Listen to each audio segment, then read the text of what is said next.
So, I forgot that I was doing a visual novel for a second, and I may have accidentally hit the main live scene at first instead of the visual novel scene. But you know, it's fine. Everything's fine. Hello, everybody! Welcome. I don't remember where I left off, honestly. I really don't. Oh dear. Oh no, hold on. Struggle moment. Give me just a second. Oh my goodness. Oh my gosh. I forgot that I have to have this windowed and not full screen. Okay.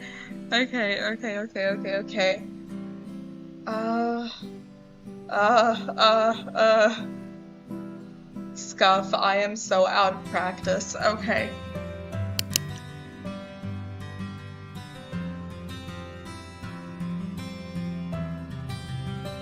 Is it? Okay, there we go. I don't think I can turn my voice volume up. What I can do is just turn my laptop volume down. I think. Fine. Desktop audio. Bring that down. Okay, how's that? How's the audio balance? We good? Okay, we Gucci.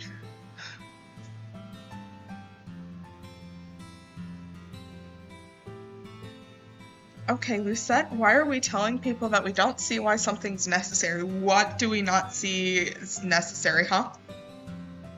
Of course this is necessary, Princess. You work to show you can be useful. Oh, that's where I left off. And ... For the last half hour, Parfait and Delora have been debating what chores they want to give me. Oh no. This is you. Oh, sweet baby. Hi, Rue. I love you.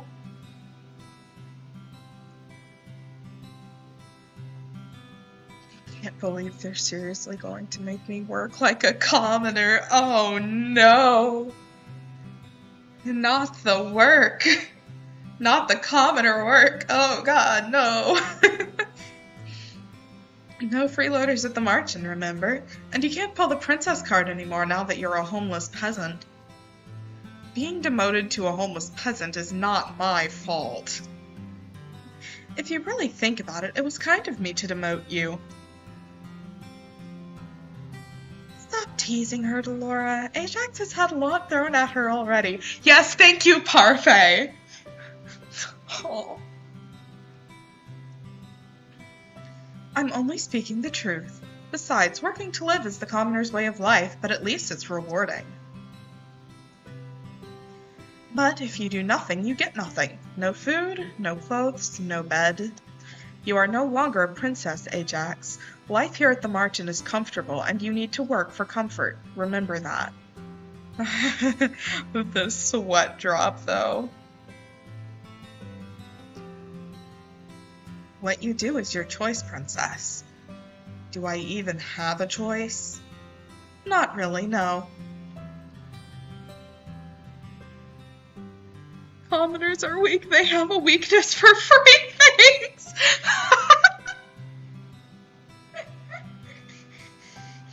Thank you, Tamaki Suo.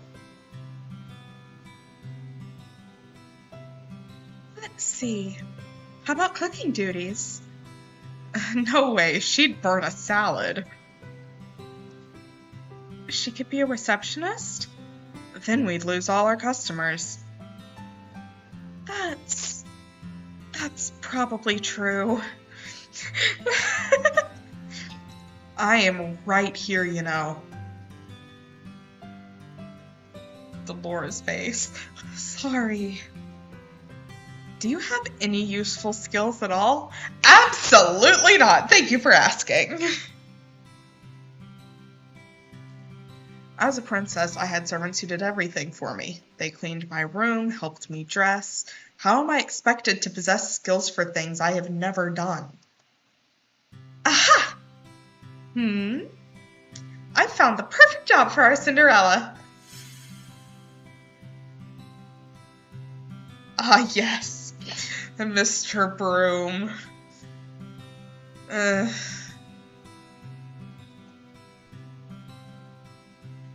Ajax will be in charge of sweeping the marching floors. What?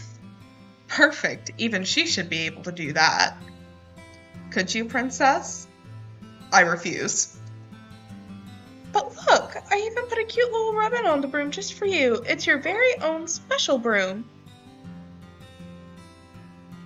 A princess does not clean. Hard-headed as ever. Don't worry, I have a fix for this. Aha, Mr. Broom. Oh, I hate Mr. Broom. I also have an eyelash in my eye. Give me a minute.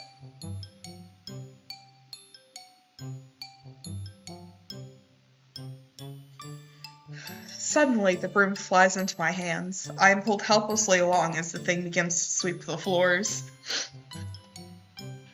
I try to pull my hands away, but they may as well be glued to the broom. They do not budge. Yes, Ash, it is called Mr. Broom. What have you done? You should be thanking me. I'm helping you with your duties. Laura, isn't this a little too much? Oh, nonsense. The princess is learning useful new skills. Mr. Broom will teach her everything she needs to know.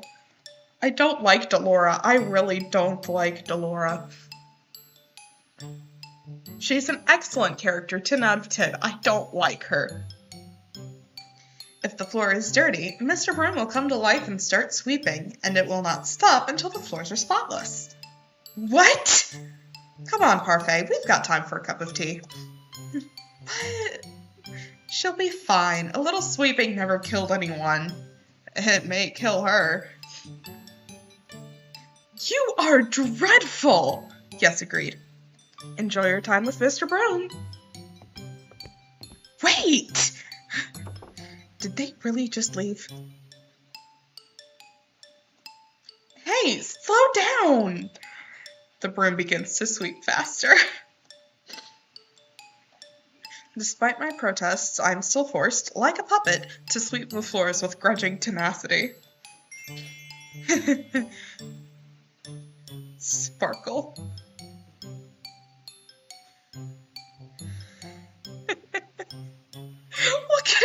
Look at its dreadful little face. I hate Mr. Broom so much. I can barely catch my breath after that. Princess Parfait sent me to check. Oh, I love Karma. Speaking of, I need to sweep soon. You need to sweep 5 days ago. Probably. I wouldn't know. I haven't been at the house. I've been in a different state.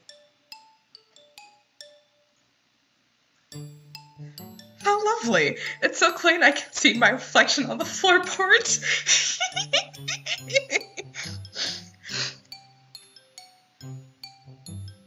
Probably at this point more like 5 months ago, actually, but you know, who's counting?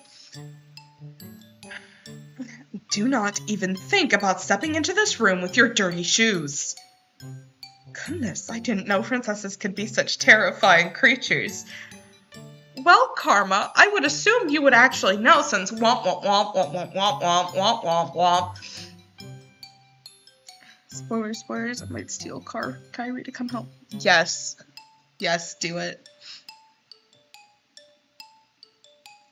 You are aware that the margin is opening soon, yes? The floor isn't going to stay clean forever. Then do not open the margin.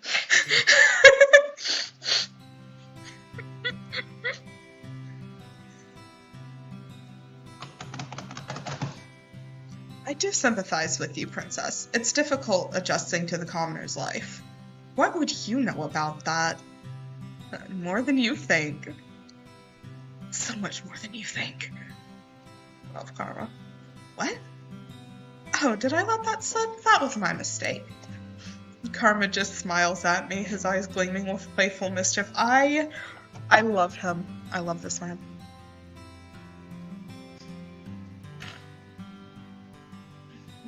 He's definitely hiding something. Oh, really? What? Gave it away. My hands are red and sore from all of the sweeping I've done today. Oof. You'll get calluses before too long.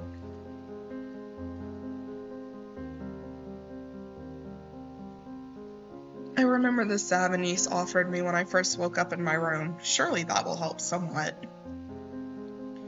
I apply it to my hands and find, to my surprise, that it is very effective. Most of the redness quickly fades, along with the pain. Is this what my life will be like if I do not break the curse, forced to work day in and day out? Wow! Redacted. Redacted, redacted. Redacted, redacted. Redacted, redacted. Yeah. I cannot let things stay as they are. I'm so glad you know. I must act. I lay down to rest. Tiredness falls upon me like a heavy, suffocating blanket. I close my eyes and feel myself shift into the darkness of sleep. Tiredness falls upon me like a heavy, suffocating blanket. Do you have like a 125-pound weighted blanket over there or something, ma'am?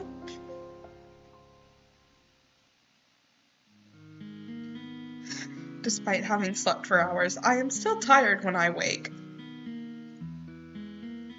I don't have a clue what's going on here, but I'll act like I do. Go watch the VOD of the last one. You will understand then. I glance back at my hands and remember the salve's effectiveness. Whatever Anise gave me really works. I should ask her to make me more. I feel like this is not the last time I'll need it. Okay, bye, Emmy. See you later. I must act quickly. The sooner I break the curse, the better. The people who offered to help me are all here. When should I ask for help? I wish. Oh, I wish. Okay, it's fine. This is fine. Karma, pay attention to me. Find Karma sitting quietly at the bar. I thought he was the picture of elegance when I saw him at the toy shop, but he's really just conceited.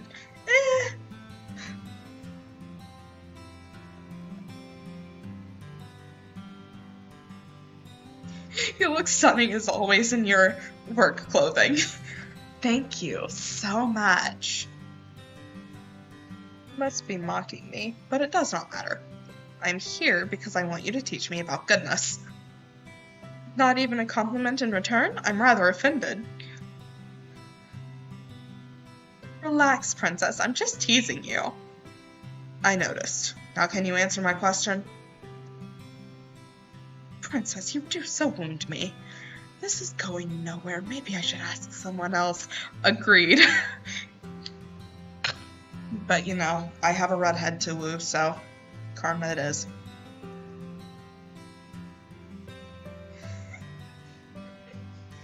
You made the right decision in coming to me for help, I assure you. Whatever you say. Just ... The best people, princess, look beautiful. The way you look outside has to match what you have inside. How is that supposed to help me? Are you implying that I am not beautiful? Of course not. Karma, put down the shovel. Just put down the shovel.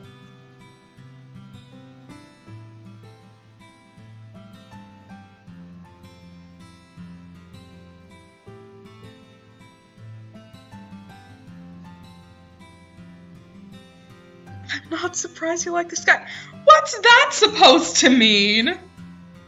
What is that supposed to mean?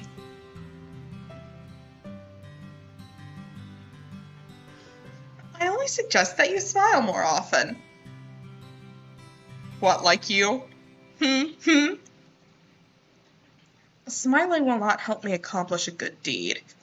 And smiling has nothing to do with beauty. Oh dear, I'm afraid that's not true at all. People who are beautiful smile all the time.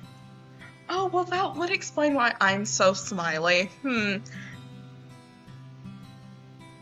It's a flamboyant redhead flirt. What more must I say? Leave me alone. Don't call me out like this. I accidentally skipped backwards. Like myself. He's not helping at all. Don't give me that look, darling. A real smile lifts the heart and takes stress off the mind. And, well, in order to do good, you must first change yourself. Make yourself more beautiful on the outside and the inside. I really don't know why I came to him for advice. Because I am the one controlling you, dear main character. That is why you came to him for advice. But what did I expect from such a flamboyant man? That exactly. He's as shallow as a puddle of water. Hi, Mom. Welcome, welcome. I stare in horror at the floor. Oh, no. Oh, I remember this. Gravel and sand are embedded between the floorboards. The wood beneath my feet is covered in a thick muck. Ah, yes, the joys of being a tavern filled with working-class people.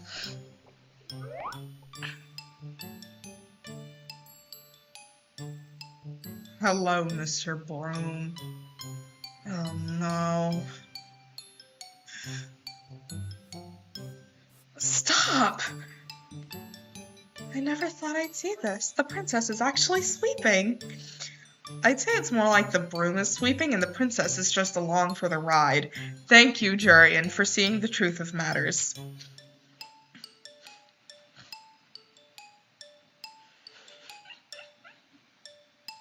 Lady Parfait, your orders have arrived. Where should I put them? At the back, please. Thank you. Glare at Garland as he begins to move. You! You are dirtying the floor!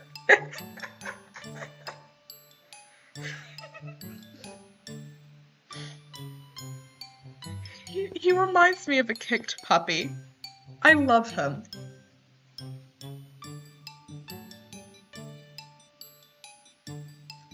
Garland dashes across the floor with long steps in an attempt to leave as few footprints as possible. Good for him. Congratulations, Princess, you've put the fear of God into this man. This was Dolores doing, wasn't it? Is it obvious? This has witch having fun written all over it. Thank you, Jurian, for being intelligent.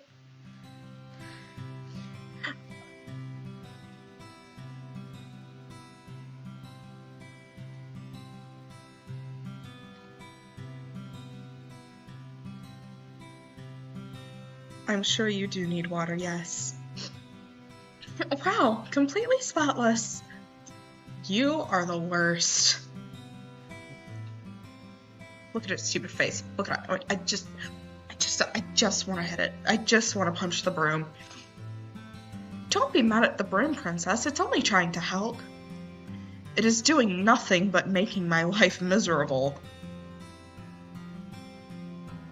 Lady Parfait, I must speak with you. Yes. A background character. I look up at the witch that has just entered. She's a regular at the Margin, and according to Parfait and Laura, a good witch. She orders tea here from time to time. She has mud on her shoes. Why is she glaring at me like that? I believe it's because of your shoes, dear. I have just cleaned the floor. Oh, I'm sorry. I will clean up after myself right away. Oh, these poor people. Good.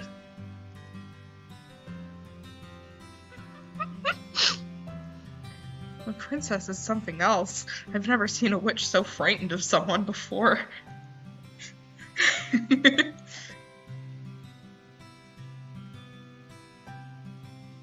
The witch hurriedly cleans up the tracks she'd made coming in before going to speak with Parfait. Even though Parfait says that Delora and this witch are good, I do not trust her judgment. Especially not when she considers Delora, who ruined my life, a good person. Well, you see? Redacted, redacted, redacted, redacted, redacted, redacted, redacted, redacted. Future knowledge. I put the broom back in its resting place before double-checking my work. Now that I'm done, I can continue to work on breaking my curse. Whom should I ask for help today? Cries.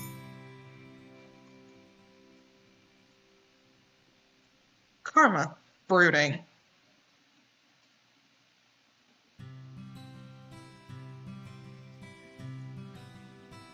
You're being quiet today? What a rare sight. Oh, Princess. Why would you be so surprised to see me? Because it is an honor every time you visit me. Have you come for my advice? Good luck crying out how to do a good deed from this guy. My, so straightforward. What is he talking about? It's really simple. You just do something without strings attached. No strings attached? Yes, you do something for someone without asking them to pay you back. It's hard to wrap my head around doing such a thing. Why would I do something without needing to? Have you done such a thing for someone before? The ellipses says it all. Of course I have, Princess. That was a long pause. It was only a thoughtful one. Right. Is that all? I believe so. That tidbit of wisdom ought to serve you well.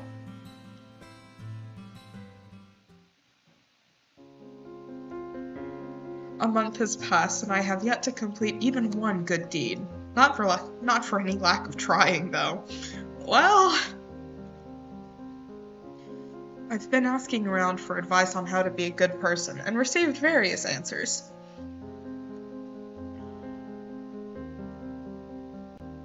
What makes someone good? I'd say being selfless. I think it's important that you consider another person's feelings. Patience. Well, that's easy for you to say, Rod, completely lacking patience yourself. The ability to soothe even the most broken of hearts. Forget I asked. Bravery. Loyalty. You must be beautiful, both on the inside and out. Right.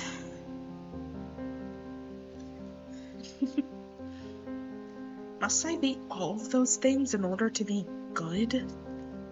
According to Parfait, I cannot just pretend. It has to come from my heart. I place my hand on my chest and consider the steady pulse of my heartbeat. That will not be easy. I close my eyes, thinking of all the possible ways I might be able to break my curse, but in the end, my mind is blank. Mother, what am I supposed to do? Don't ask your mother. Don't ask your mother. Just don't ask your mom. A dream? Your personal feelings are nothing but a weakness for others to exploit. That is why you do not show them. You only show them that you are strong. Yes, Mother. You must not let false kindness deceive you. People use niceties to trick you into exploiting your weak emotions. But you can trust me, Ajax. I will never hurt you. I will never lie to you. I am all you need. I love you, Ajax. I love you too, Mother.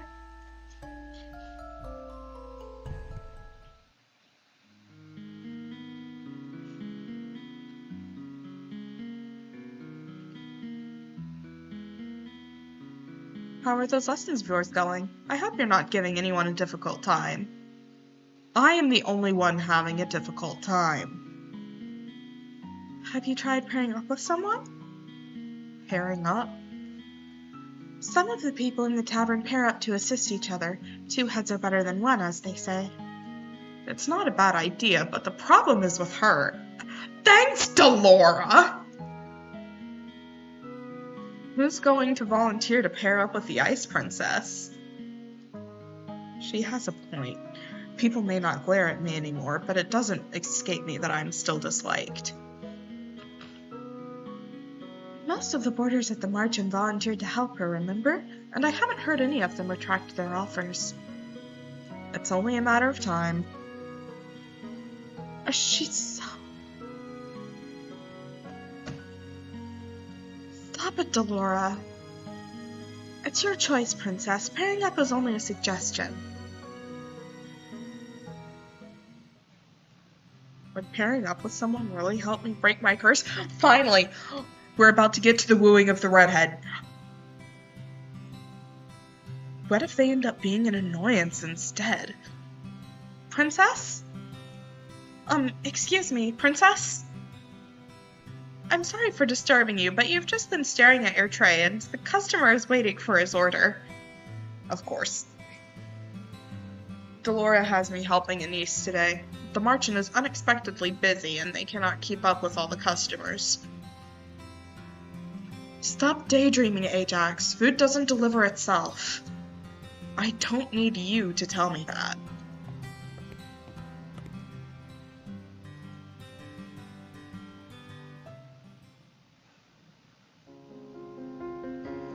I stretch out on my bed.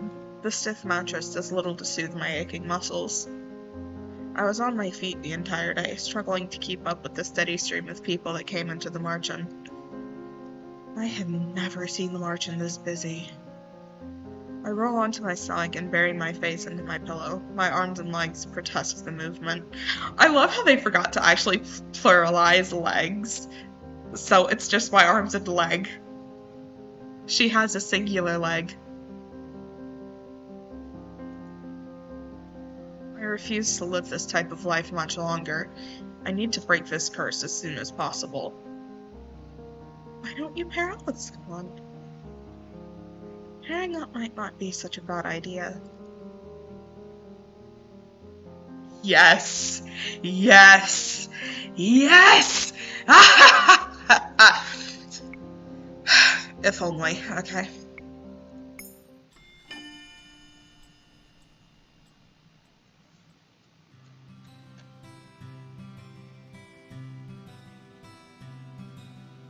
Forgive me, I will be right back.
Okay, I am back.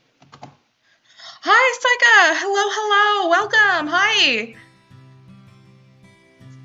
I decide to go search for Karma as soon as I'm done with Mr. Broom. Oh no. Long-time fan here, by the way. Or as soon as it is done with me. For real. Mr. Broom always comes first in this relationship. He should be sitting at the bar or at a table. I find him at the usual table, talking to Waltz, who has his hands on a box. This is...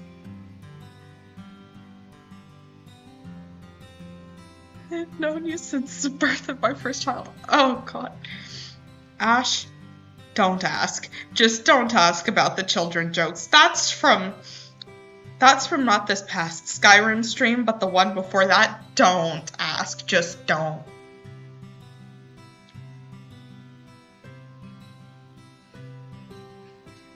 Why, if it isn't the princess? Lovely morning, isn't it?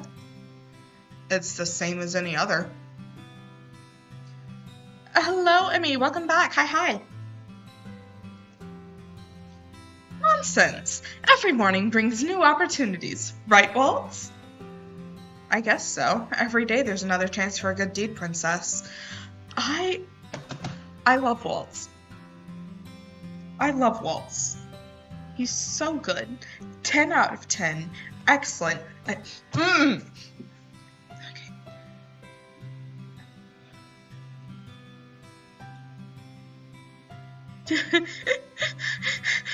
Psycha, I think that's just more confusing.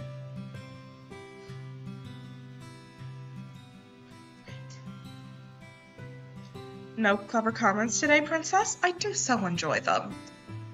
Maybe coming to Karma was a bad idea.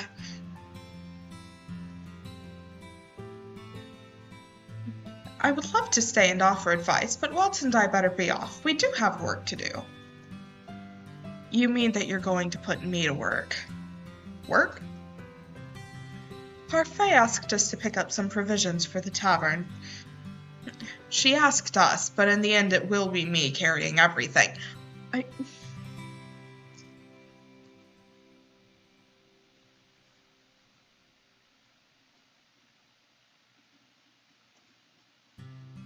You'd make a lady carry everything. Karma suddenly stops, then whirls to look at me with wide eyes. Oh! I cannot say that I like the glimmer in his eyes. How would you like to help, Princess Ajax? I'm sure this would count as one of your good deeds. I'm pretty sure that's not how this works. It gave me the biggest pout I've ever seen. Aw, poor Rue baby. Aww.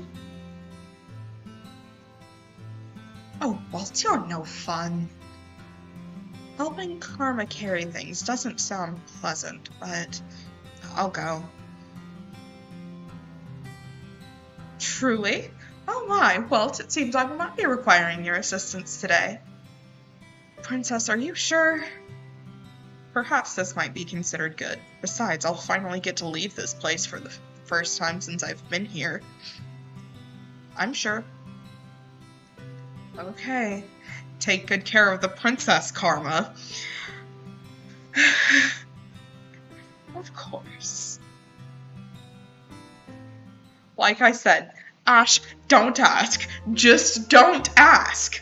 You don't want to know the context of the children. You don't want to know. Please believe me, you just don't ask. Just don't. For the rest of the day, Karma takes me to different shops around the town, reading off of a long list and giving me the coins to buy things. I notice that the townspeople treat me nicely when the two of us are together. I don't understand why everyone likes Miss Karma so much, but maybe it's because they don't really know him. I love flamboyant redheads, I really do.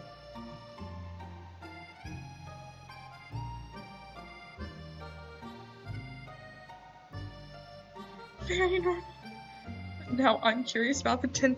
Okay, so in my last scheduled Skyrim stream, Psycha actually managed to make it, okay, at what was it, 2 a.m.? I think you said? I have 11 carrots in my backpack. Okay, I have 11 carrots. And so Psyche goes, oh, perfect. One for each of my 10 children, and then one left over. And so they gave the 11th carrot to me and then foisted the 10 children upon me to take care of. That's the backstory about the children. You're welcome.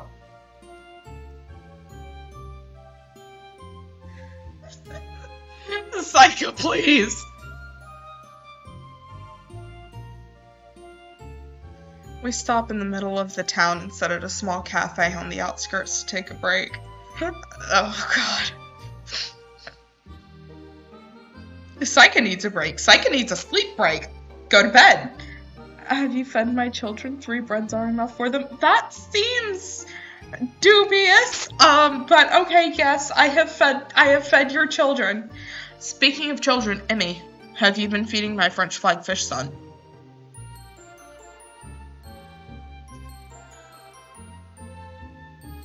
Miss Karma is still the picture of elegance.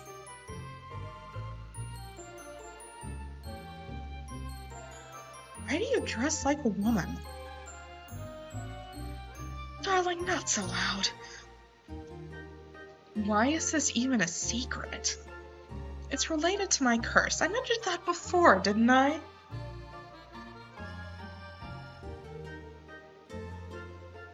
Good. What was your curse again? Karma was one of the only people at the tavern who didn't share what his curse was. He started dancing for me when I give him food. Yes, he does that. It's adorable. Is knowing my curse even so important? You know what my curse is, so tell me what yours is. You dragged me around town to help you carry your things. I don't need sleep, I need answers. Should I make you the godparent of my 11th if ever they are born? Oh dear. I'd make a terrible godmom. Unless we're talking the classic fairy tale fairy godmother that just does fashion all the time. I should be studying physics, and now it seems like what I actually need to study is biology. Oh dear. Sleep is not for the weak. Sleep is for the strong. Because sleep actually gives you time to rest and recover and restore your muscles. And your brain power. I sleep. Sleep is not for the weak. Not sleeping is for the weak. This is why you keep throwing your back out at me. We'll never rest till we're all freaking dead. Whatever, bring me the horizons. Oh my god. Jesus, give me strength.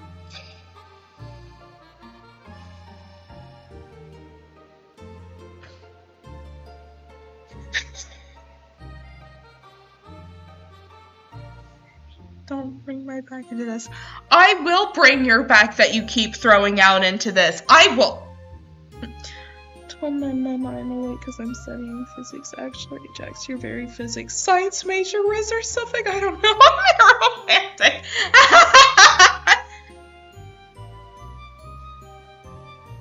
Well, I don't know. Is astronomy part of physics? I think astronomy is part of physics.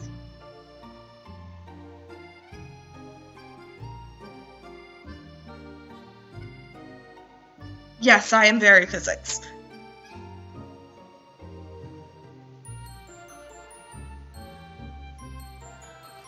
But Princess, those weren't even my things. You like arrow to arrow flirting? Yes. They weren't mine either. Okay, I will tell you, though it is very sad. I don't think a curse is meant to be a happy thing. I can study you. I need to pass college first.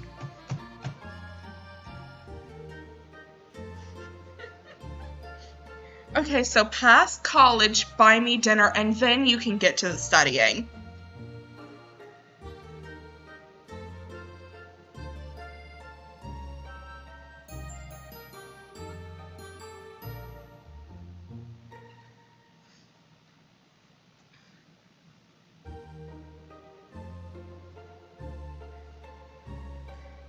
have the beauty's curse.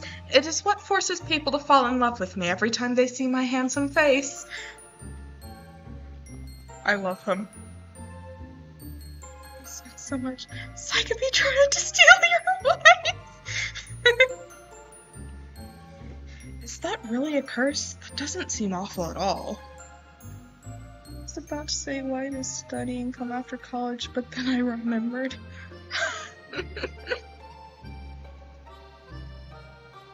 Terrible, isn't it? Oh, I have to save. No. Yes, I want to overwrite my save. Thank you. Return.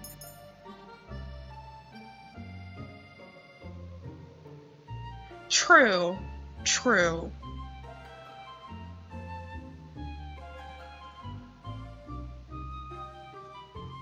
But most people don't agree with me. It doesn't make sense for a witch to cast a good curse on you. I guess it doesn't, does it?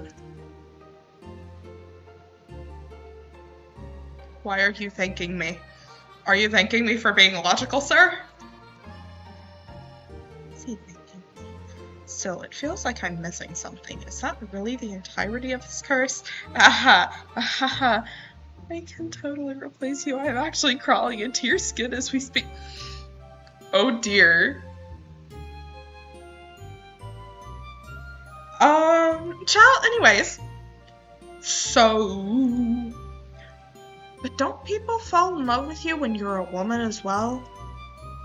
No, princess. That love is admiration or appreciation. Sometimes lust. And when you're a man? They swarm to me like moths to light. It becomes suffocating. Whom does it affect? The curse only affects women. It is a condition of the curse that they be a woman and that I be a man. It's part of the fairy tale. Which fairy tale? The one with... Oh! Karma suddenly stands up and points at a man selling red apple-like candies. He pulls me over, insisting that we try one. But the chat is showing where the true romance game is.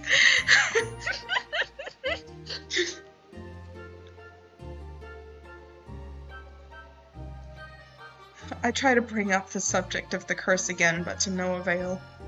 Avail.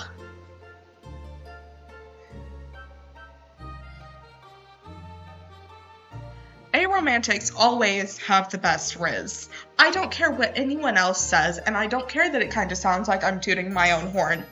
Aros have the best riz. I said what I said. Karma somehow manages to be distracted for the rest of the day and is able to effectively dodge my questions. Is Karma hiding something from me? Why would he? I thought pairing up meant helping each other break our curses. Not if you don't communicate, princess. She could never be me. Ajax is raising my children meanwhile. Well, yeah, someone has to look after the kids while you're in college, you know. It just makes sense.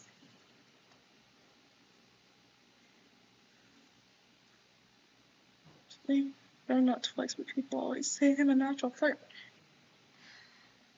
The number of people that have had a crush on me over the last several years sucks to be them.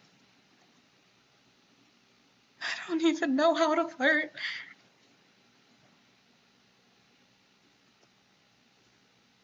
Does he not want to break his curse? Oh dear. Oh, thank you so much, Ajax. We were in dire need of these supplies. I supervised her well, didn't I? Of course, dear. He didn't do anything. Princess, you wound me. Good. It's the truth. But we had that nice talk. You avoided half my questions. Karma lets out an exasperated sigh that becomes a very forced yawn. I'm going to go to bed. Today has been a tiring day. Please excuse me, darlings. Sleep well. Sleep well, Karma. Karma walks away, leaving me alone with Parfait. He's not so bad, you know. I don't know why I agreed to work with him. Give him a chance, Ajax. I didn't get a single good deed today. It's not just about the act, but about the intentions. Did karma just use me then? I'm tired. I'm going to go to bed. Tonight, I will rethink my partnership. Uh-huh, sure.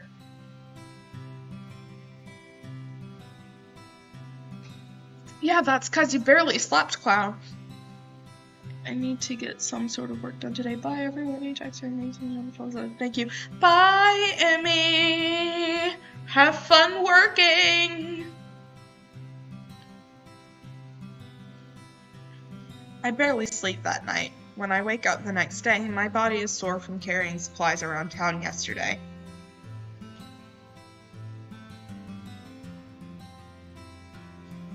The more I think about karma, the more my anger boils inside of me. Oh no, not the rage.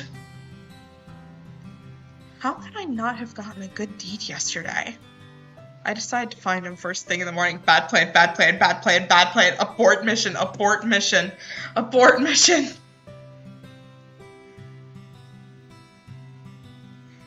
Abort mission! I see him at his usual table, once again staring out the window. A dark aura seems to surround him, and I notice that no one is sitting with him today.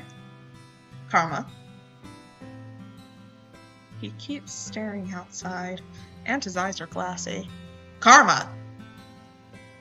Oh, Princess, good morning. It is far from a good morning. I did not sleep at all last night. What a shame. His voice is surprisingly cold, his tone rather dismissive. Good for him!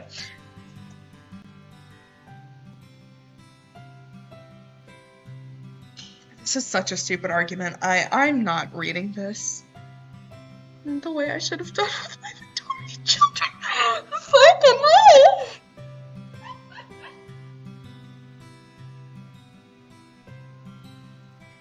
About yesterday, you told me that helping you would maybe help me complete a good deed.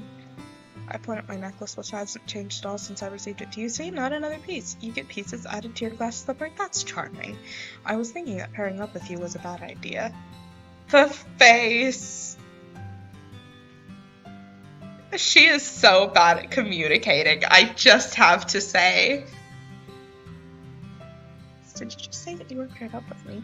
I did. You must have known. Oh my, I assumed that you just wanted to help me. I didn't know you were pairing up with anyone. You should make a 10-hour compilation saying good morning. I know business, okay? Why should I make a 10-hour compilation saying good morning?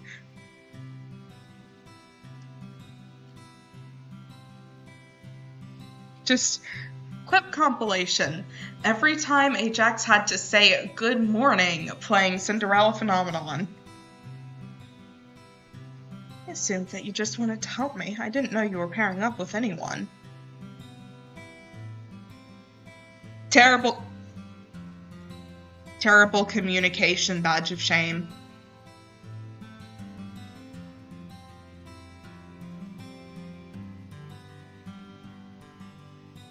Told him directly I wanted to partner up. Should I have? Well, it doesn't matter what I say anymore because I don't think you can help me. Princess, I can't help you do a good deed. You have to do them on your own. I can present you with opportunities, though. Opportunities? We start first by thawing the ice around your heart. So even Karma's calling me the Ice Princess.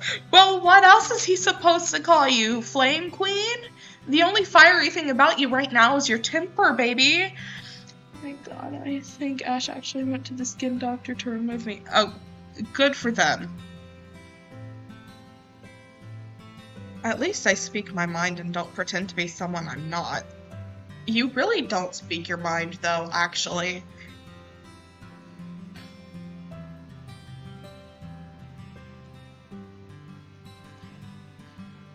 And I don't promise things I can't deliver, either. Princess, I do believe you misinterpreted my words yesterday. That's not my fault. Yes, it is. Terrible communication badge of shame. That's something for me. patience is a virtue. Now, if you could, I would like some time alone. I did not sleep well yesterday. Being myself commits crimes! I mean, depending on which route you go to, she does commit crimes, actually. Didn't sleep well? Oh dear, that makes all three of us. I think that's Rumple? Yes, it is! I hate what I write sometimes. I turn around and see Rumple appear at the front door. Oh dear, remove this man immediately. I leave for 2 minutes to raid Luca's fridge and Saika's threatening me. Saika is always threatening. Anyways, welcome back. Did you have a good fridge raid? He strides toward the table with a confident grin on his face and then takes another seat. Oh dear, remove this man from the premises. Poor Karma. Foul man, what are you doing here? You flirt with a man once and he hates you, is that it? No, you flirt with a man and then you insult him unnecessarily. Oh, I thought that was all in good fun. Something about the expression on Rumple's face tells me that it is not true at all. Are they always going to be at each other's throats now?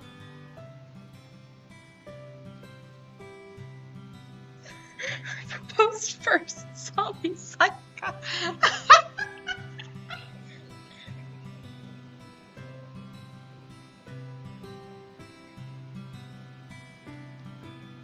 The bacteria and stuff doesn't get in my body when I'm baking.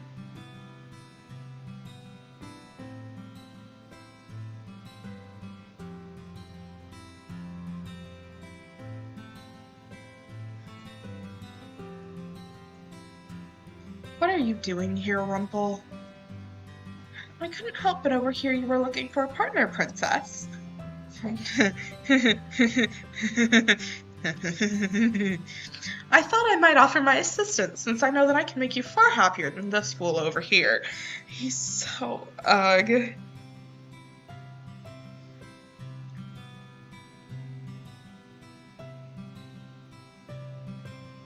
What is the problem, sir? I only came to provide assistance where you could not. Rumple turns to me, grabs my hand, and winks at me. Sir, I will get you. What do you say, Princess? We could be wonderful partners, and in no time at all, I swear I would have your heart aflutter. Before I can slap his hand away, Karma slaps him instead. Yas, King.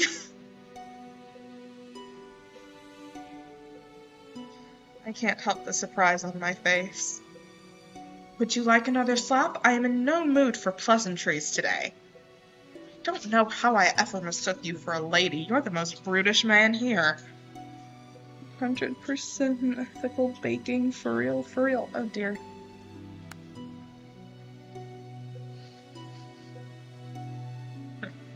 Karma, stop bullying. A slap for each cheek, darling. Would you like a third? Rumple stands abruptly from the table and glares at Karma. I can almost see electricity bouncing between the two of them as they stare over my head at each other. They will forever be over your head. I don't actually remember the canon heights of them, but they are quite tall. I see Jillian walking toward us with a stern look on her face. I would never hurt a person unnecessarily. I don't resort to violence. Domestic violence? Speak romance? No! No, Saika, no! We don't romanticize abuse on this channel. I will smack you with a say-so knife that I don't actually have right now.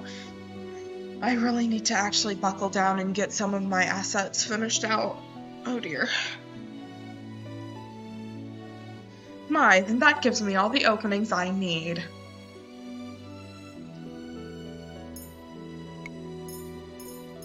Save, save, save, save, save, save, save. Oh, do I have... Oh. Oh dear. Okay.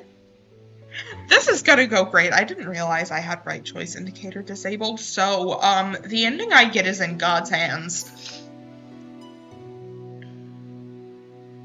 No matter how annoying Rumple is, I don't think he deserves to be abused so much. Besides, Karma doesn't usually lash out like this. I moved to stand in front of Rumple. Princess? This is pathetic, Karma. I know you're not in the mood for pleasantries, but that is no excuse to hurt Rumple. Princess, please move. You are acting like a petulant child. Fine, you're right. I wasn't expecting him to so easily admit to a mistake. I turned to Rumple. I was only standing up for you, Rumple, because Karma is annoying me. I looked down at my necklace, but there's no extra piece. What did you expect, child? So that wasn't a good deed either. All right, what's happening over here? Thank you, Jurian, my queen.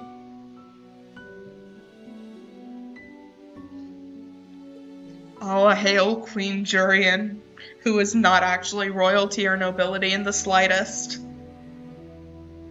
Anyways. Jurian comes to stand in front of us, her expression stern. Oh, nothing, my sweet. I was just showing myself out. Thank you, Princess Ajax. You're welcome, fool. Rumple leaves and I am alone with Karma. He slumps back down into his chair. After making sure that he won't do anything rash again, Jurian leaves us.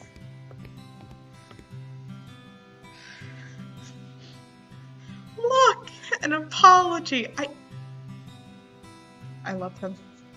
I love him very much. Come, chameleon.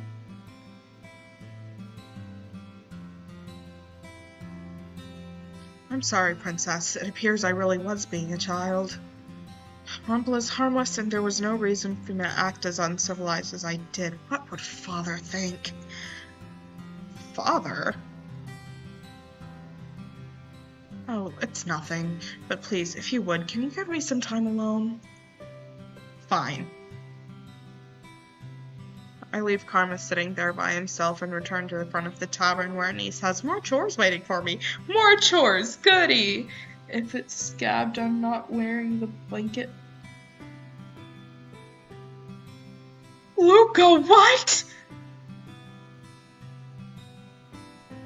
Today I have to work as a server, which is still better than working with Mr. Broom. Anything is better than working with Mr. Broom. Tell Luca the best wizards wear blankets. Oh dear.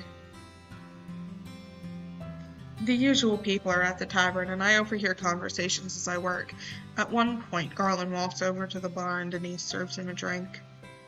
He looks sullen, and I watch him curiously for a few moments. He's just a little guy.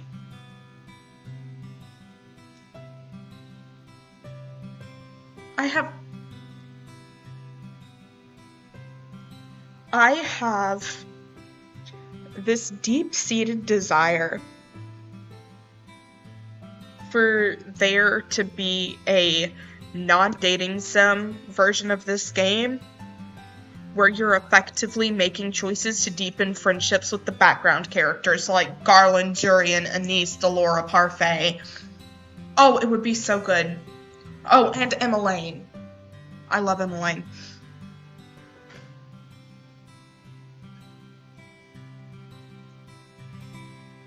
Then I noticed that he's staring at Jurian, who's talking sternly to two drunken men continuously clacking their bottles together at a table. If you make too much of a scene here, you're going to bother the other customers. But the same people are here all the time, eh? We're not bothering anyone, hun.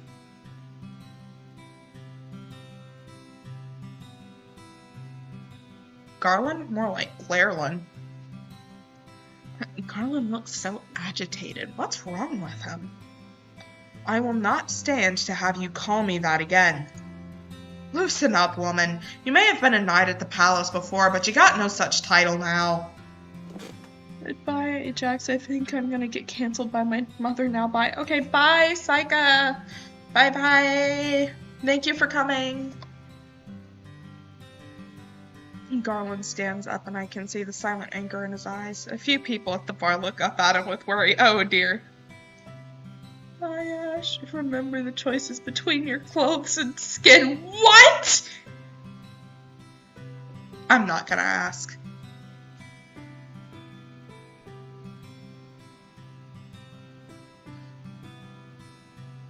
I may have no title, but I still demand respect. Sir Garland? Are you okay? He looks back at us almost like he's coming out of a trance. He's so good. He's so... Queen, what? Anyways. Sleep on my old enemy, but... Vanamk. Vanamk. I'm fine. Sorry about that, ladies. He's so... I love Garland. He's so good. 10 out of 10. Excellent. He sits back down, glancing once more at Jurian as she continues speaking to the men. You don't want either ash all for me.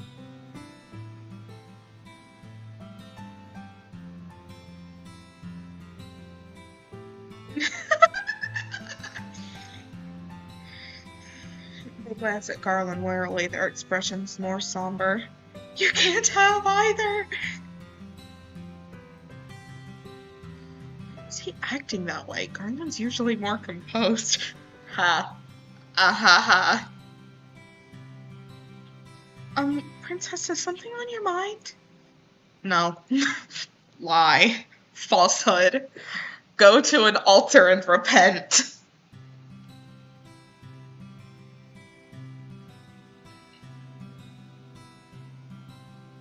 I brush all thoughts of what just transpired from my mind as I return to my work. Hours go by and my body protests to all of the leaning I have to do. Oh yeah, poor waitresses. Their backs must hurt from carrying society. Even though I had to carry a lot around town yesterday, it was nice to be out for a while. Maybe I am better off helping him just to avoid the chores in here. At least that stops you from being worked to the bone. Oh, Princess, you're doing very well today. I always perform like this. But today you're delivering everything really quickly. Do you mean to say that I don't perform well on other days? No, Princess. I only mean to say that today your performance is even better than normal. Is that supposed to be a compliment? I walk away from Anise, who stares after me sadly. Oh dear. If she wanted to give me a compliment, she could have said something that wasn't so backhanded.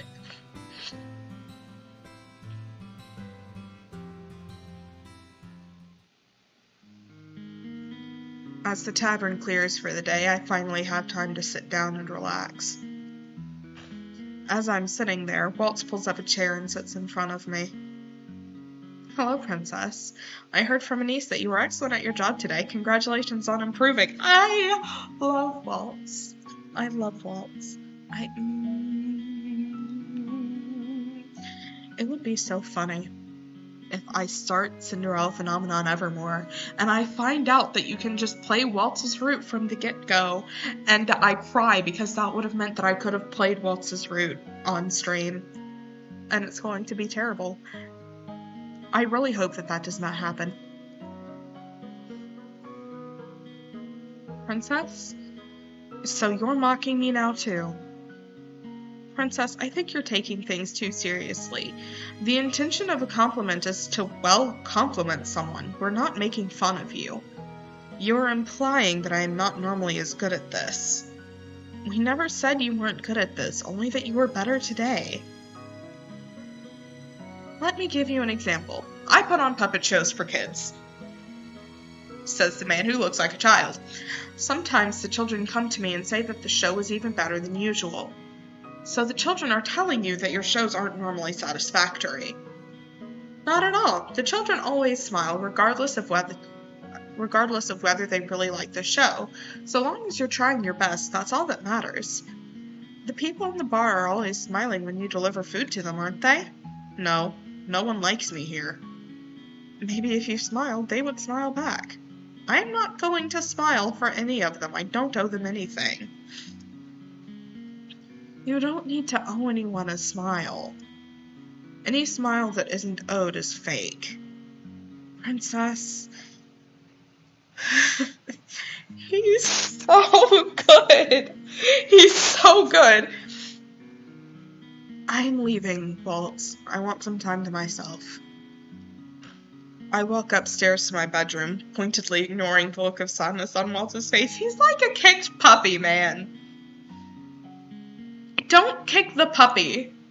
Just, no, don't.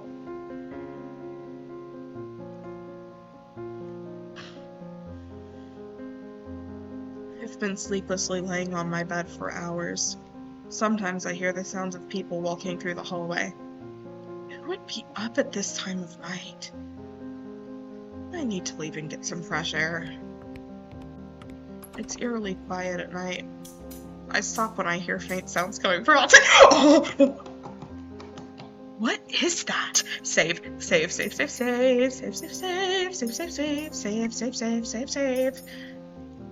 Go outside.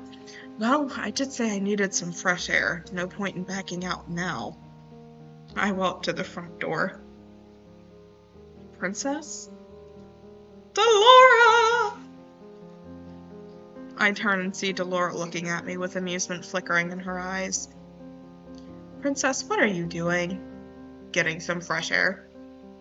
It's dangerous out at night, you know. You can't just keep me inside like some caged bird. I didn't say you had to stay inside. I said it was dangerous. You might need to get your ears checked. Then there won't be any problem with me going out right now. Princess, you only hear what you want to hear. You can't go outside without an escort.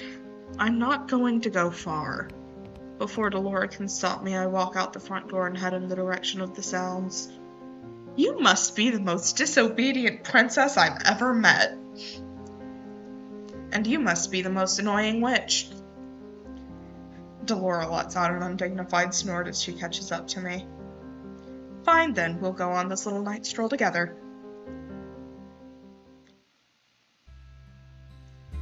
Delora and I eventually find ourselves in the forest.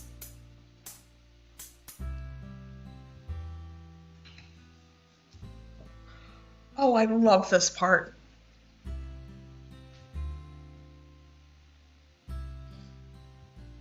Those sounds, it sounds like metal against metal. Well, I guess with you being partnered with Karma, you would find out eventually. Excuse me? I get the answer to my question when we walk through the trees and come into a clearing. I finally see where the sounds are coming from. Oh, this CG is so pretty! Two men stand in the clearing, swords clashing. One of the men is Garland, who is poised with his sword. It takes me a moment to realize that the other is Karma, who isn't in a dress.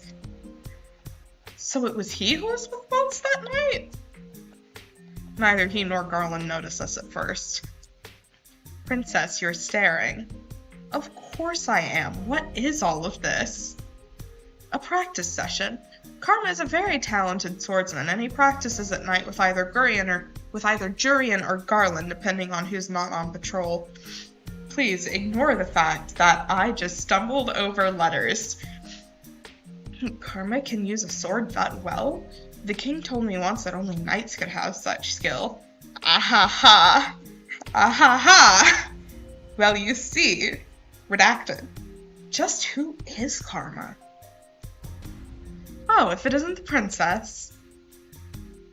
His voice is nothing like the feminine voice I always hear from him. However, I, the streamer, cannot do male voices well. Karma actually sounds like a man. I notice him looking at me in between his strikes with a little smile. Look at him! Look at him! He is so pretty!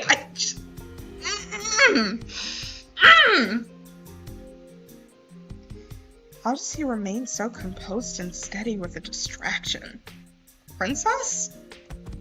Karma quickly finds an opening in Garland's hesitant stance and then pins him to the ground with his sword, still smiling. To be distracted is to die, Garland. I know. The ability to see distractions and then put them in the back of your mind is one every knight should hone. You must know everything that is happening around you, but only deal with the pertinent things. Yes, sir. Karma straightens, sword in hand. A moment later, Garland stumbles stumbles to his feet and gives an obedient bow. Karma nods at him before sheathing his sword. A slow melancholy begins to creep into my heart. For some reason, seeing the sword practice makes me nostalgic, though I'm not sure why. What are you practicing for? To protect, Princess. Knowing the sword is the same as knowing the shield. It's a means to protect. To protect? I think I remember having this kind of conversation with them before. Fritz! He is so precious.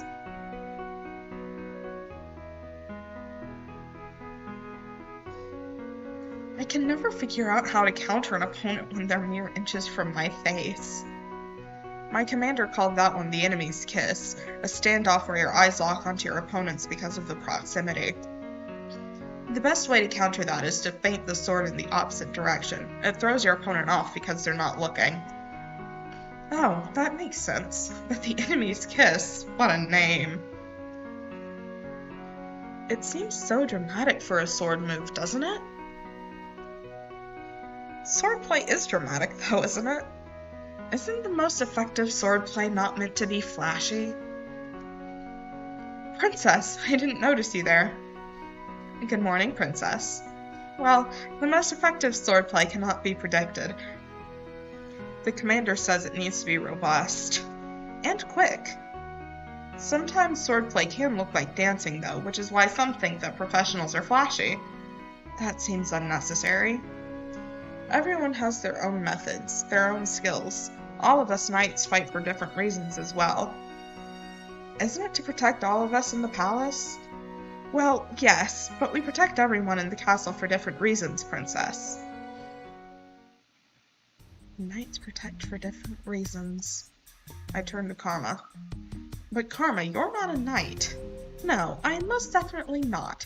But since Garland and Jurian begged me to teach them, I have somehow become their mentor.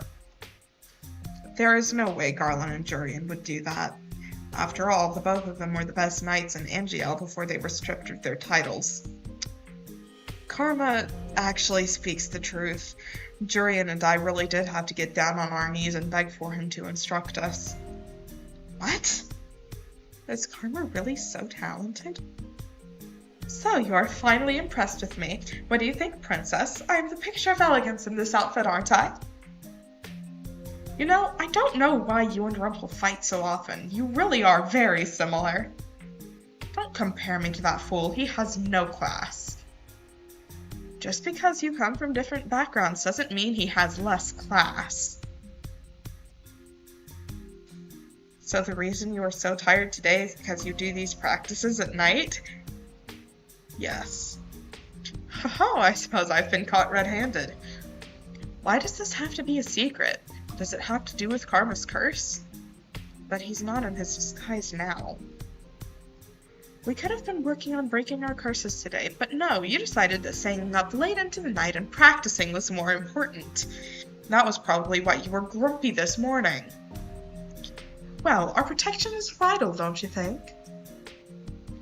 Garland, you are at the palace. How is it that Karma possesses more skill with the sword than you? Princess! Karma is special, Princess. He's more talented with the sword than a lot of other people. And I do pride myself on being a splendid instructor.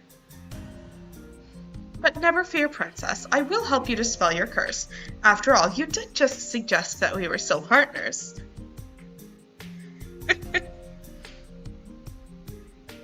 Oh, I love Karma. Can he really help me with my curse? But how will he do that by just presenting opportunities? Jazz hands.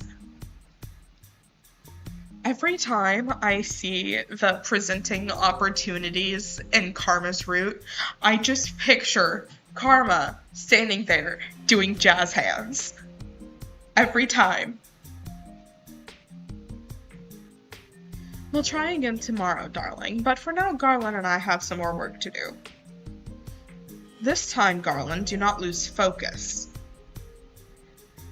Yes, sir, Garland says.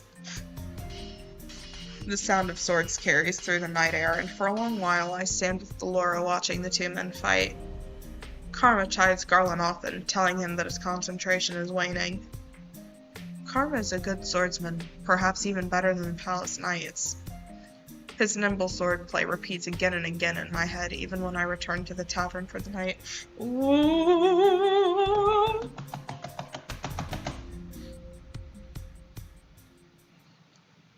Ajax, I've told you before that the knights are an unruly bunch. But Mother, they're so fun to watch. They are dangerous, Ajax. Any person with a sword has the potential to use it on you. But Father says that those knights are supposed to protect me. That they are, as that is their order. But as people, they may not be so good, Ajax. Not so good? The king has told you that the knights are meant to use swords to protect you, but you cannot trust them completely. Even though Father said they would keep me safe? Sometimes the people we trust are the most deceitful, and a man with a sword has a weapon to use against you. No matter what he says, be wary that he can turn on you. Haven't I told you before that you should not trust people? But the knights are... Even knights can be treacherous, Ajax. Do not trust a man with a sword. He can be dangerous. Trust Karma, trust Karma, trust Karma. Yes, Mother, I understand. The main thing that I enjoy so much about this game is no matter what route you play, you get memories like this in the main character's dream sequences that tie in as lessons that they unlearn across the route that you're playing. And it's so good. It's amazing. Try to understand, my sweet. I only want you to be safe. Yes, I understand.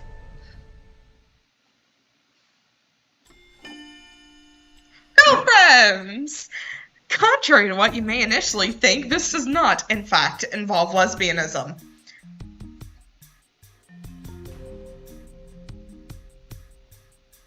Jurian, if you don't come at me like you truly mean to stab me, you'll never land a hit. Yes, ma'am. Yes, sir. It has been about 2 weeks since I first saw Karma here in the forest practicing with Garland. I've come here every night since then, though I never stay as long as Karma, since I actually have work to do in the mornings. Yes. Jobs. Alright, here I come. Their two swords clash, and Karma laughs as he throws Jurian back and taps her lightly on the shoulder with his sword. That makes 4 hits, and that one was easy. Is that the best you can do, Jurian? I noticed that every time Karma practices with Jurian, he's in his Miss Karma disguise. He says it's because of the curse, and because he doesn't want Jurian to fall in love with him. Isn't he being overdramatic? I doubt someone like Jurian could fall in love with Karma. Aha. Ahaha.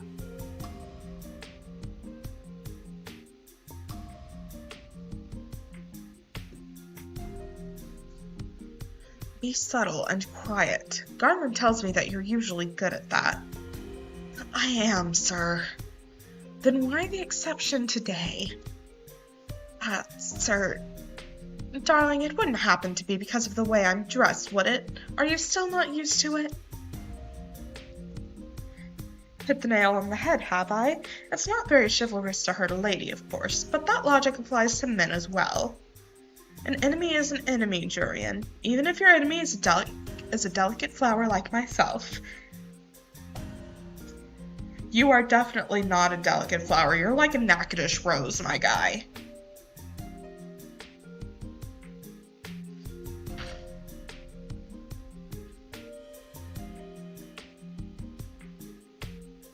Delicate flower.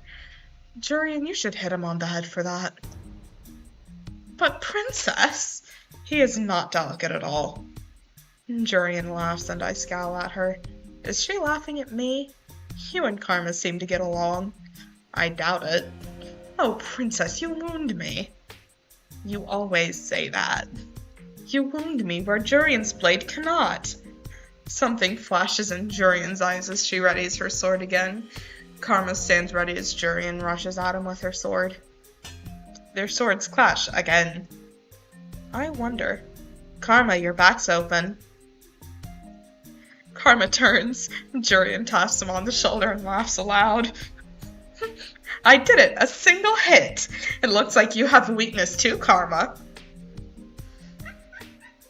No, it wasn't a weakness. It was the lack of sleep catching up with me. Why did he listen to me? He told Garland the other day that it was crucial to only listen and watch the most important things.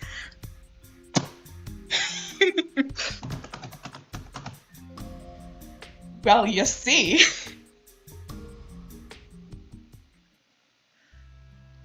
Alright, practice is over for now. I can see Garland coming for his practice.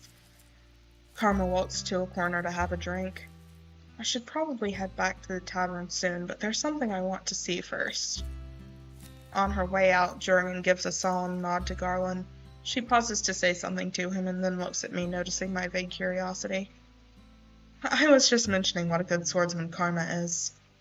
I have seen him fight, and Karma is a good swordsman. There's no doubt about it.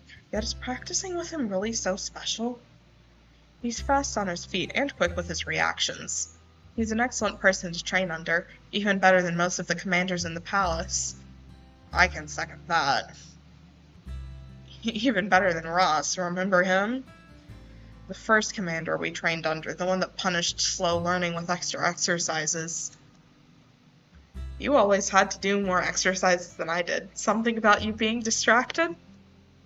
I was watching the way you swung your sword to make sure you didn't hurt yourself. Look at his blush. He is so embarrassed. Oh, this is so funny. I love these two so much. You've always been overprotective.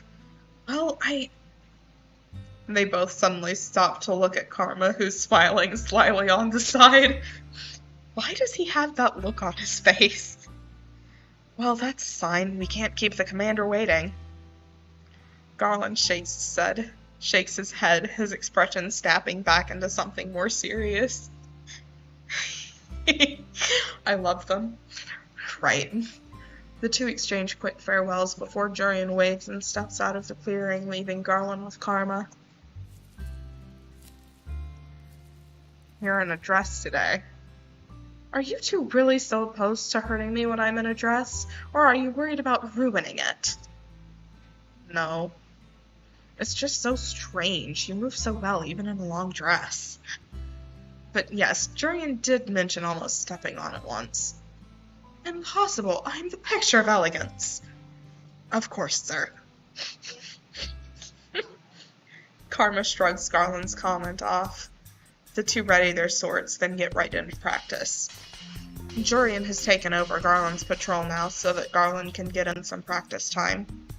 So, Garland, have you told Jurian yet? No. The conversation that Karma always has with Garland is the real reason I stay behind to watch them practice.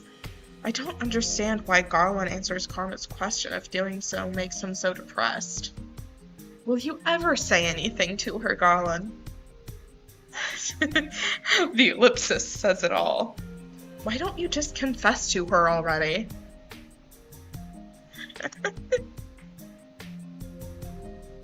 Karma lands an easy hit on Garland, who sighs in response.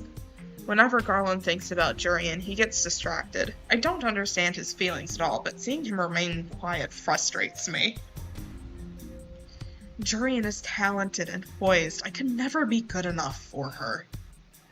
You'll never win a woman's heart if you don't compliment her looks as well, Garland.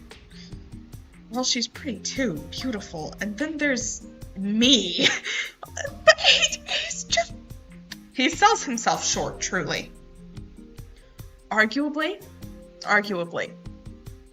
Garland is prettier than any of the love interests. I said what I said. Aren't they both knights? Haven't they been training together for a long time? Save. Yes, save. I can see her. Because she's better than me. No, because if you told her and she refused, then it would be difficult afterwards. You understand, princess. Of course I understand. I'm not stupid. No, I didn't mean it like that. Don't take offense, Garland. That's just the way she talks. Princess is a fragile flower with her petals always curved inward. Real. What does that even mean? See, if it were Jurian, she'd probably know, but I'm just as confused as you are. I don't think so. I don't think anyone understands half of the fluff Karma speaks. It's because I weave love and dedication into every single one of my words. There's a beauty in deciphering them. But enough idle chatter, sir. Let us continue our training. I end up staying longer than I intended. By the time I consider returning to the tavern, Garland and Karma are wrapping up for the night. I have a question for Karma, so I wait until Garland leaves before I approach him. You're still here, Princess? Were you seeking out alone time with me by chance? I have enough of that every day when we run errands. I just have a question for you. You always come to the right person. What can I do for you, Princess Ajax? You ask Garland the same question every time you train, and he always tells you that he cannot confess. Karma nods in acknowledgement, but his attention is on his sword. He inspects it carefully before sheathing it. It frustrates me. You're frustrated. That look of his always annoys me. Oh my. It's annoying. Did you want to ask me why he won't confess because you're so frustrated? Yes. I suppose after almost 2 months, I do know you a bit better. You don't know anything about me. And I don't know anything about Karma either. Confessing isn't easy, dear Ajax. Surely you must realize that the possibility of rejection is a significant deterrent. But if you never ask, you never get an answer, and the stress of worrying stays with you and ruins everything. Why are you staring at me? Is that the reason you're so blunt, Princess? Blunt? You're far more blunt than I am. Princess Ajax, you truly are amusing. You're as sharp as a knight's blade. I am not amusing. That is a matter of opinion, darling. He really is insufferable. And yet I still come to him for advice. Yes, that is because he does in fact give at least half-decent advice. The scariest part of a confession is the possibility of rejection. Can you imagine loving someone and then finding out that they don't feel the same way about you? My thoughts shift to the king, and my chest tightens. Oh! Princess Ajax. Karma reaches out a hand to brush a strand of hair out of my face. I slap it away without realizing, and he pulls his hand back with a gentle sigh. My apologies, Princess. No, I cannot imagine. No? Loving someone and finding out they don't feel the same way. I always knew my father never loved me. My understanding is different from what Karma is referring to. Besides, I no longer hold any love in my heart for the king. I have already given up hope on him. Dude, don't just give up on your dad. He does care about you. It's not his fault you're stupid. I mean... Right? It is a good thing you haven't experienced a rejected love, Princess. It is one of the worst feelings. Karma asks to be alone, so I return to the tavern by myself that night. Oh, right! The backstory of how Karma got cursed. No. Cries. Look at him. Look at him. He's so pretty. Okay, anyways. I don't know why I agree to this when nothing changes. Today, I am once again out in town with Karma running errands. Since we've been partners, he insists on me coming with him every day. Why do you need a new dress? Because a lady needs all kinds of dresses in her closet. Variety is key when you want to make a good impression. Why would you want to make a good impression on people in a disguise? A disguise is meant to conceal you. It doesn't exist to be flaunted. Sure it does. Oh no, darling. I only wear the disguise to stop the curse from working on people. It's not really meant to conceal anything but the fact that I am a man. Being doted on by a married woman or a woman in love with another man is especially troubling. Is the curse really that powerful? Oh, honey! Karma leads me over to the dress store and our conversation pauses when he goes to the store owner to give specifications for a new dress. When we leave, Karma suggests going to some place to reward me for all my hard work. You're treating me? Why wouldn't I, darling? You've been helping me for a while now. What is this feeling? Gratitude? Karma does owe me for everything that I've done for him, so why do I feel like this? Aw, do you feel all warm and fuzzy, Ice Princess? Has your little ice-covered heart been swaddled in a warm fuzzy blanket? You know, it would be much easier for you to just help me carry bags. Oh, there, let's buy one of those cupcakes. Karma cuts through my suggestion easily. Does he really dislike work so much that he'd rather pay me off for helping him? I mean, royalties like that. Oh wait, that's a spoiler, my bad. Oops. Karma takes me to a stand showcasing all kinds of cupcakes. There are some with colored frosting, others with fancy decorations. Some are especially eye-catching, like a bright blue cupcake decorated with little stars. Anything catch your fancy, ladies? All of them, actually. Alas, I do not think eating them all would be good for my diet. How do you think, Princess? We'll share one. I turn back to the cupcakes, which I realize are big enough to share between two people. Oh, I love when cupcakes are that big. I eat 2 of them.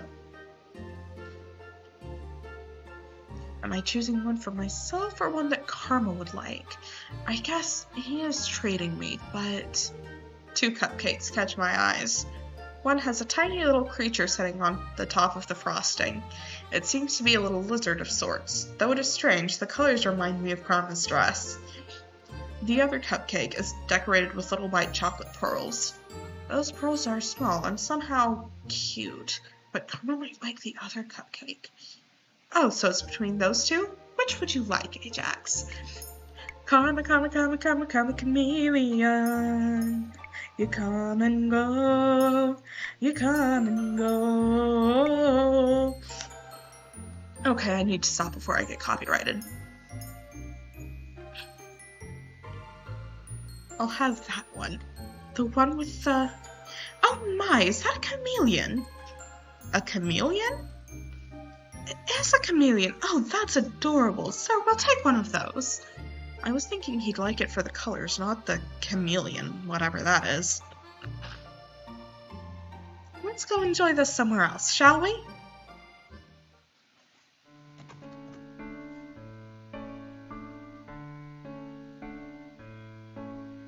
Karma leads me to the middle of the plaza, and the 2 of us find a table. He walks off to get a fork and a knife before returning and handing a set to me. Do we really need a knife and fork to eat a cupcake? Aha! He's French! So, before we got your dress and you distracted me with cupcakes, we were talking about your curse. Were we? That's not an interesting topic. I was glad that we had gotten off that tangent, to be honest. Why don't you want to talk about it? You have your secrets just as I do, Princess. But the whole point of pairing up is to help each other with our curses. Princess, you want to help me. Only because it's necessary that I help him so he can help me. I haven't made any progress helping you, though. You said you would provide me with opportunities. I'm not very good at that, am I? I'm sorry, Princess. Well, I don't think I've done anything for you either. But Princess, you've been helping me for the last few weeks. Whether or not it is an obligation, you still are good company. Good company? No one has ever told me that before. They only chide me for being difficult to speak with. Same. I actually relate a lot to the main character, so I am sorry to everyone I spoke with when I was like, until I was 17. I got Jesus and I'm better now. I'm sorry.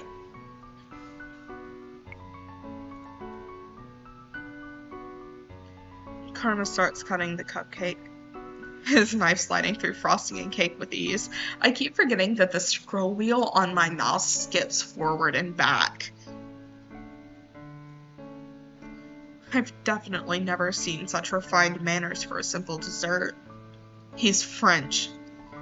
What was your life like before the curse, Princess? I have no need to tell you any of that. No, it's not necessary, but I am curious. Would I be doing a good deed in telling him? I don't think so. How about we trade off fact for fact? You give me a story today, and I'll give you one tomorrow. What makes you think I'm interested in your life? Well, you do keep asking me about my curse. Only because we're working on breaking our curses. Okay then, we won't talk about the past or new secrets. We could talk about this cupcake instead. What? Why does he always insist on changing the topic? Karma cuts the chameleon on top in half. I noticed that he gives himself the head, which is a lot cuter, while I get stuck with the tail. Chameleons are little lizards that can blend into their surroundings. Is he willing to go this far to avoid the subject? When I was a child, my father used to call me a chameleon. What? I hid a lot to avoid responsibilities. Oftentimes no one could find me, not my father nor the servants. If he had servants, then that makes him a noble? One day, I was out searching for a mythical creature in our garden, and I came upon the chameleon. It was a small, silly little lizard, but I'd only found it because I was searching for something fantastic. The lizard on the cupcake doesn't seem all that fantastic. My father explained what it was to me, and then he started calling me his silly little chameleon. It was ridiculous, but he said I was always very good at hiding, and so it suited me. He literally is just a reference to the 80s song Karma Chameleon. It's like, even the colors, he's just a song reference, and I love that for him, honestly. Nothing could be easy, the colors were like my dreams. Red, gold, and green. Red, gold, and green. What is it, Princess?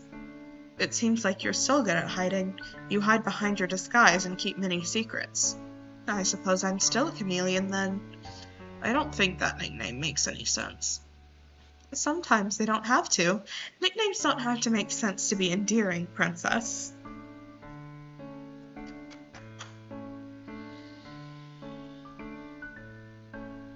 I need to stop thinking about Waltz's root before I scream. You know? Can we please just get back to the subject at hand? Yes, this cupcake. If you insist on sharing the story for a story, then I will tell you something about me. Oh? You didn't seem the type to want to share. I normally don't see any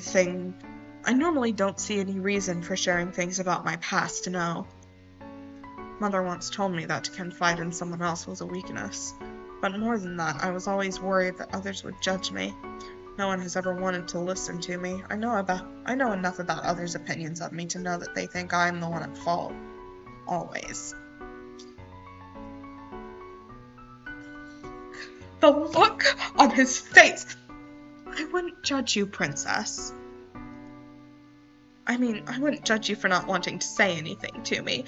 I divulge nothing to you, after all. A story for a story, that is the deal, right? I expect you to keep it.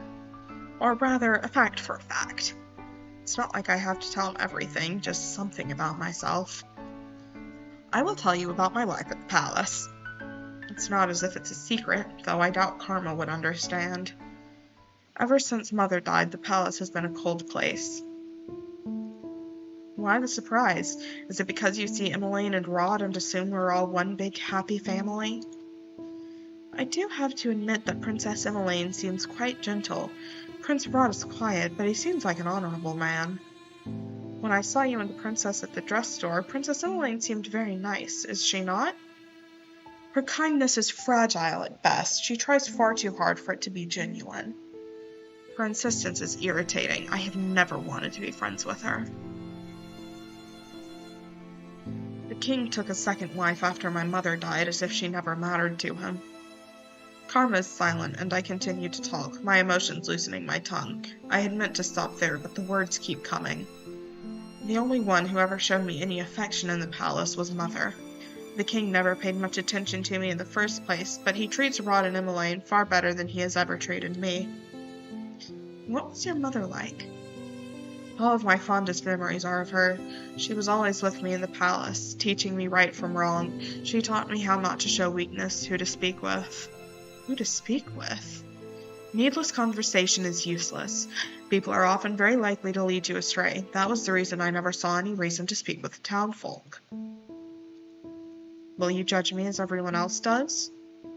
No, Princess, I'm not judging you. I'm just a little sad. Sad? Why would he be sad? It sounds like you lived an empty life. It was not an empty life. But it sounds as if your mother separated you from everyone. It wasn't as if the townsfolk would have accepted me anyway. Mother said they were not to be trusted. Mother knows best. Listen to your mother. Princess, about your mother. I will not hear you speak ill of Mother. No, I only had a question about your mother. Karma coughs and I pause to stare at him as he clears his throat. What is it? This... Oh, God. I hear the change immediately. His voice is lower, far lower, the soft gentleness gone. Karma puts a hand to his throat and grumbles. Karma's voice is teetering on the edge of sounding unmistakably male. I've always wondered how he's able to change his voice, but I always forget to ask him about it. What happened to your voice?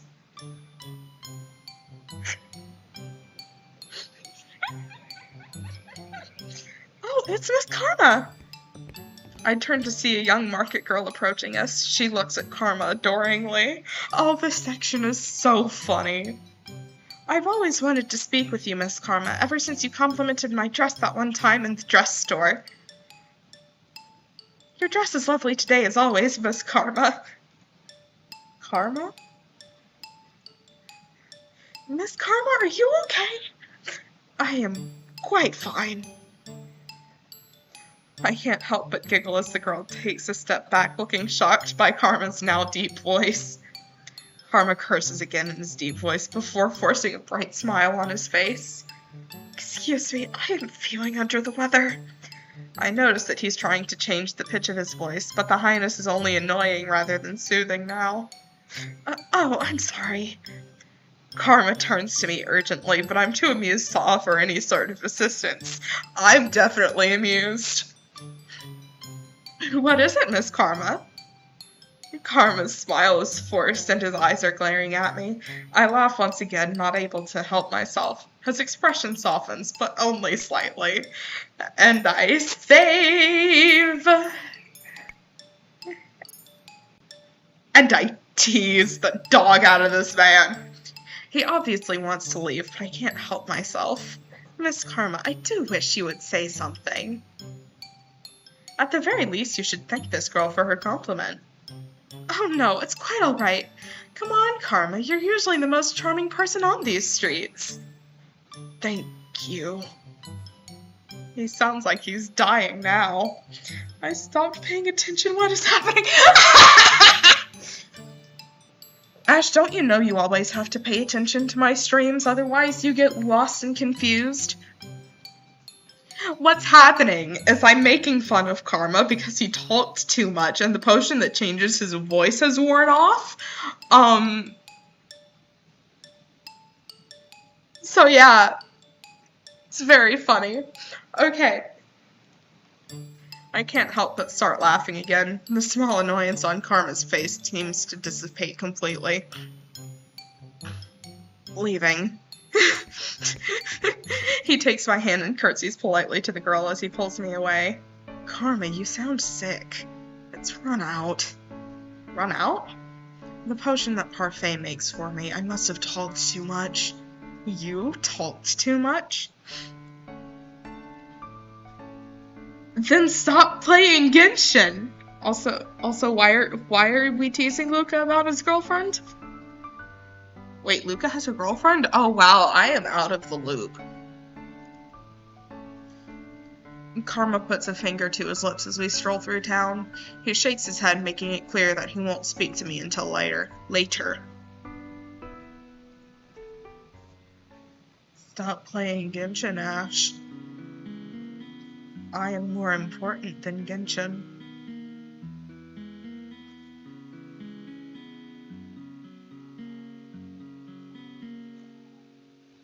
When we arrive at the tavern, it's already dark. Karma pauses and turns to look at me. What? You have a nice smile, Princess Ajax. I'm glad I could make you laugh. Well, of course I laughed. You sounded ridiculous. It's worth sounding ridiculous just to see you smile. You and Rumble really are the same. The comment doesn't faze him. He smiles widely as he leaves for his room. I love Karma. I really do.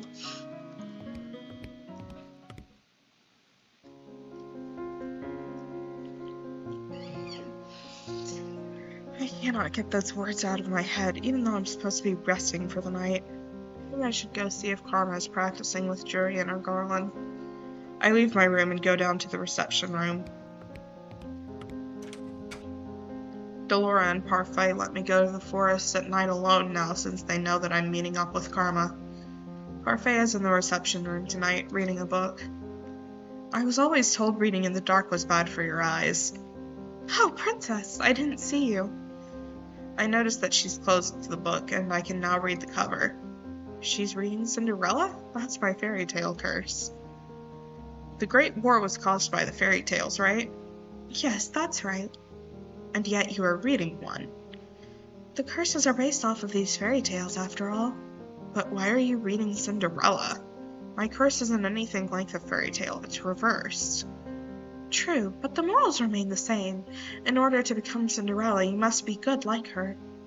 Cinderella had everything handed to her by a fairy godmother. I had everything taken away. Princess, have you truly had everything taken away from you? Compared to what I used to have, what I have now might as well be nothing. The real treasure was the friends we made along the way. You have friendships and people who enjoy your company. No one in this tavern enjoys my company. Oh, she looks like she's about to cry. Go to an altar and repent for lying. 'Cause you're wrong. Are you sure about that, Princess? I think you just have difficulty trusting that we all like you. Like me? Why would you like me? You've become like family here. I haven't even been here that long. That doesn't matter. Everyone here at the margin is family.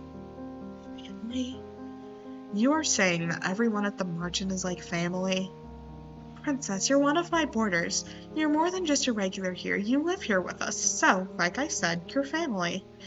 I speak more with the people here than I've ever spoken to my own family. Girl, that says something about the fact that you have garbage familial relationships. I'm sorry.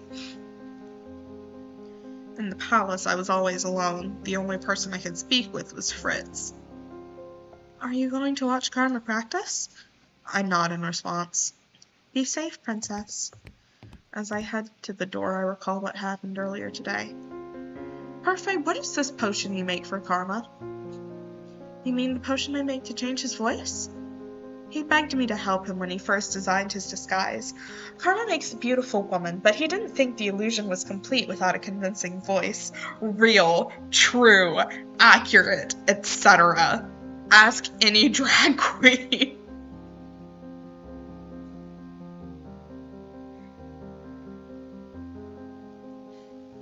You know how picky he is.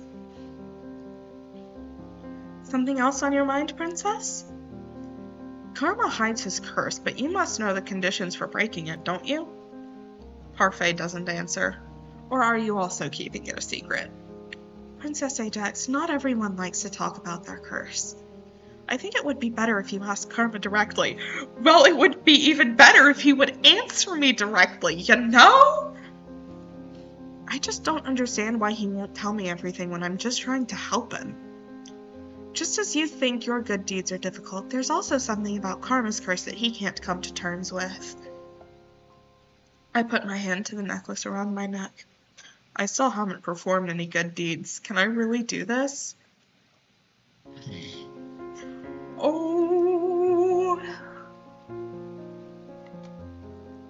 Ha. I am going now. I walk out the front door and into the forest. I decide not to think about all of this, at least not until later. I wish that this was all simpler and that Karma wasn't cloaked in so many secrets, but would he be nearly so interesting if he wasn't?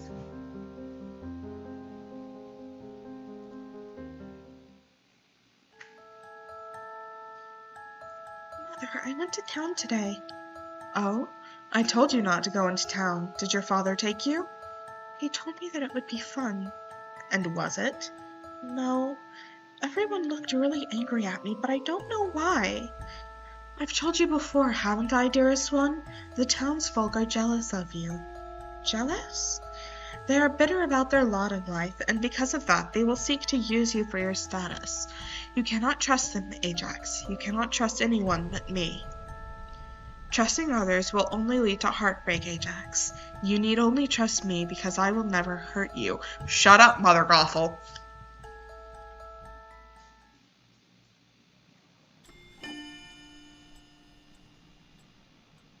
Oh look, a new chapter. And that seems like the perfect time to end stream. Thank you everybody for coming, and I hope you enjoyed watching me lose my mind over these funny little idiots. And I will see you all Thursday. Bye bye!